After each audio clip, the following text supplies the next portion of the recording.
esplendor de la nube se oyó la voz del Padre: Este es mi Hijo amado, escuchadlo.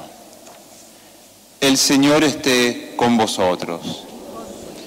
Lectura del Santo Evangelio según San Lucas. En aquel tiempo tomó Jesús a Pedro, a Juan y a Santiago y subió a lo alto del monte para orar. Y mientras oraba, el aspecto de su rostro cambió y sus vestidos brillaban de resplandor. De repente 2 hombres conversaban con él. Eran Moisés y Elías, que apareciendo con gloria hablaban de su éxodo, que él iba a consumar en Jerusalén. Pedro y sus compañeros se caían de sueño, pero se espabilaron y vieron su gloria y a los 2 hombres que estaban con él. Mientras estos se alejaban de él, dijo Pedro a Jesús: Maestro, qué bueno es que estemos aquí. Haremos 3 tiendas, una para ti, otra para Moisés y otra para Elías. No sabía lo que decía, y todavía estaba diciendo esto cuando llegó una nube que los cubrió con su sombra. Se llenaron de temor al entrar en la nube, y una voz desde la nube decía: Este es mi Hijo, el elegido, escuchadlo. Después de oírse la voz, se encontró Jesús solo. Ellos guardaron silencio y por aquellos días no contaron a nadie nada de lo que habían visto. Palabra del Señor. Gloria a ti, Señor.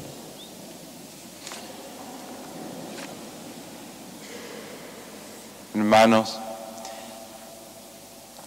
a nadie le gustan o a nadie le debiera gustar la cruz. Estamos acostumbrados a verla en nuestras iglesias o quizás llevarla colgando de nuestro cuello o en el rosario. Pero si lo pensamos bien, una cruz es un cruel instrumento de tortura y de muerte. Por un lado era el destino de los criminales, pero a lo largo de la historia la cruz representa todos aquellos dolores justos e injustos propios de la vida humana. ¿A quién le gusta estar enfermo con dolores, sufrir problemas quizás familiares o en el matrimonio, tener dificultades económicas o en el trabajo, sufrir guerras? Tantas cruces en la historia de cada persona. Pero a veces podemos pensar o creer que las cruces vienen de Dios. Y no es difícil escuchar a alguien que diga que tal o cual cruz Dios se la envió. Dios conoce las cruces y las permite. Pero si vamos a las páginas del Evangelio y leemos bien el relato de la pasión, nos damos cuenta que en la vida de Jesús la cruz la pusieron los hombres. Los hombres. Dios puso a su Hijo, que la abrazó hasta estar crucificado. Pero esos leños sangrientos los pusieron allí hombres. Y en el caso de Cristo, muy injustos. ¿Por qué digo esto?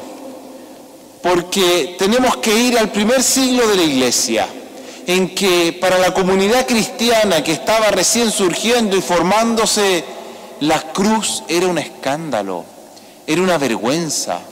Nosotros estamos acostumbrados a que el signo cristiano fundamental sea la cruz. Eso comenzó mucho más tarde, en el siglo IV.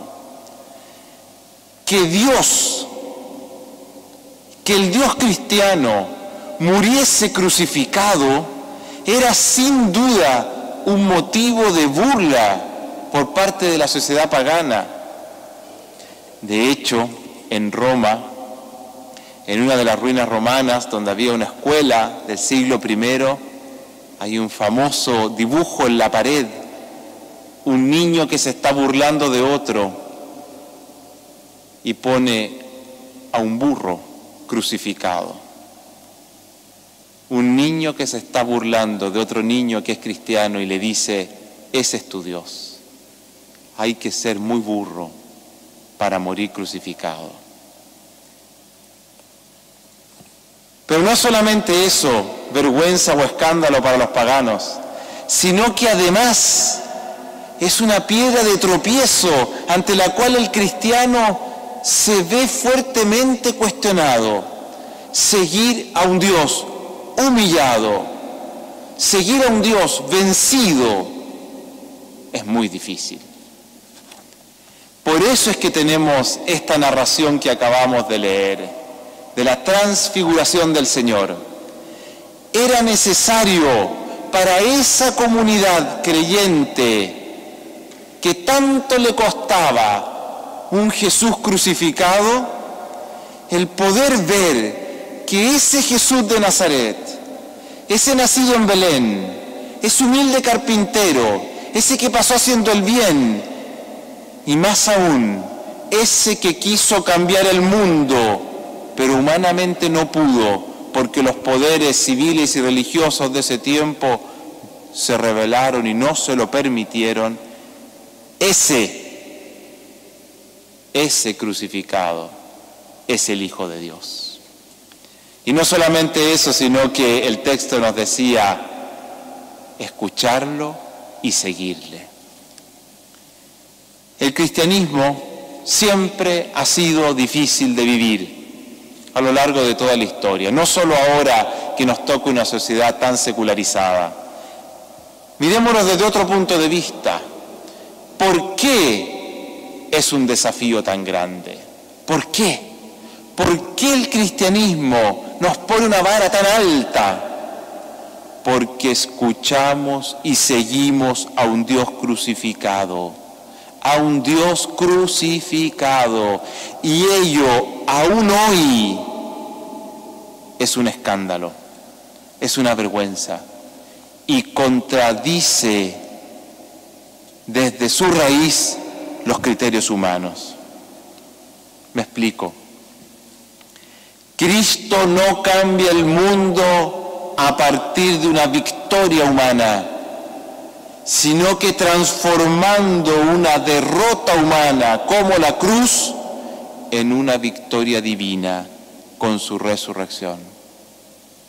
Así son los criterios de Dios. Ante un conflicto, por pequeño que sea, personal, familiar, en un matrimonio, con un hijo, una hija, o laboral con algún compañero de trabajo o con un amigo, o en un conflicto grande como en las guerras que estamos viendo en estos días y ya años. La reacción natural del ser humano normalmente es querer vencer a toda costa, sin importar los gastos ni las vidas, vencer. Dios no actúa así. Y por eso hoy a Dios se le aparta de la sociedad, porque Dios no actúa así. Él que nos creó sabe que ese vencer, cueste lo que cueste, no es el camino de la humanidad, sino que es un eterno retorno de lo que podríamos llamar un bucle de violencia y de guerras que no terminan jamás, con algunas frágiles pausas de una aparente y fría paz, sostenidas por la ley del más fuerte, o si pensamos a nivel de naciones, pausas de paz fría y aparentes, sostenida por el equilibrio débil de las armas.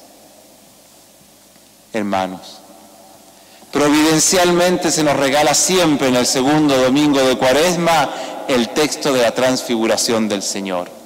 Un texto que nos relata no tanto el cambio de rostro de Cristo, sino el camino de los discípulos para cambiar su manera de ver a Jesús, cambiar su manera de ver el mundo y cambiar su manera de ver al prójimo.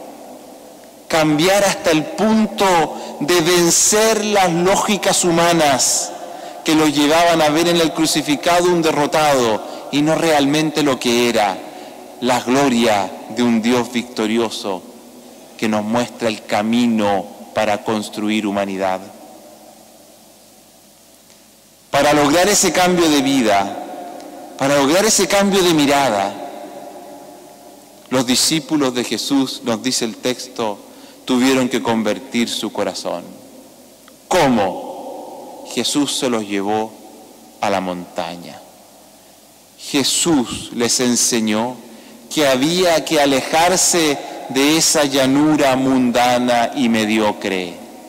Esa llanura donde imperan los criterios humanos de las amenazas, de la ley del más fuerte, de la divinización del dinero. Alejarse de esa llanura donde el poder y el falso libertinaje disfrazado de libertad lo son todo, corrompiendo a la persona humana. Alejarse de esa llanura de masas donde no hay rostros sino números, donde no hay voluntades sino títeres y donde pensar distinto es considerado una amenaza. Los discípulos tuvieron que alejarse de esa llanura donde solo hay consensos subjetivos, donde ya no existen verdades fundantes ni trascendentes, que son las que realmente sostienen a la humanidad. Solo haciendo el gran esfuerzo difícil de ascender, de subir, alejándose de esa llanura para llegar a la intimidad con Dios, en el silencio de la oración, en lo profundo de la conciencia, escuchando su palabra, solo así se logra comprender que Dios piensa y actúa distinto. Dios piensa y actúa de otro modo, al punto de hacer de la pérdida una ganancia. Sí, de la pérdida una ganancia. Y del patíbulo de la cruz algo bello. Eso es Cuaresma. Eso es Cuaresma. Precisamente es ese camino de su vida, ese alejarse de la llanura para en el encuentro con Dios convertir el corazón, cambiar la mirada, cambiar la forma de vida. Si no vivimos Cuaresma así, solo se reduce a unos cuantos sacrificios como dejar de comer carne, dejar a un lado un poco los chocolates o alguna bebida que me agrada. Y me atrevería a agregar que eso es el cristianismo, una manera distinta de vivir, no solo una etiqueta externa, que para algunos es un orgullo y para otros es una vergüenza. Para nosotros el cristianismo es vivir con y como los criterios de Dios. Hermanos, pero debemos tener cuidado con una tentación. No se trata de subir a la montaña para quedarse en ese intimismo, Dios y yo. Esa fue la tentación o el deseo de Pedro arriba en el Tabor. Señor, qué bueno estar aquí, hagamos 3 tiendas. No, Jesús rápidamente bajó con ellos. No se trata de vivir en la burbuja de un cristianismo aislado o desconectado de la realidad. Se trata de subir a la montaña de Dios. Se trata de venir aquí a la iglesia. Se trata de acudir a la oración, de escuchar su palabra para convertir el corazón, cambiar nuestros criterios y nuestra mirada frente al mundo, frente al otro, para luego, con Jesús, volver, bajar a la misma llanura, pero ya no de la mundanidad o de la mediocridad, sino humildemente, transformando la humanidad a partir del amor y de los criterios distintos de Dios. Retomo la pregunta del inicio. ¿A quién le puede gustar una cruz? A nadie. Y estar crucificado, mucho menos. Sin embargo, Dios, con su amor, transforma las cruces en esperanza y resurrección. Amén.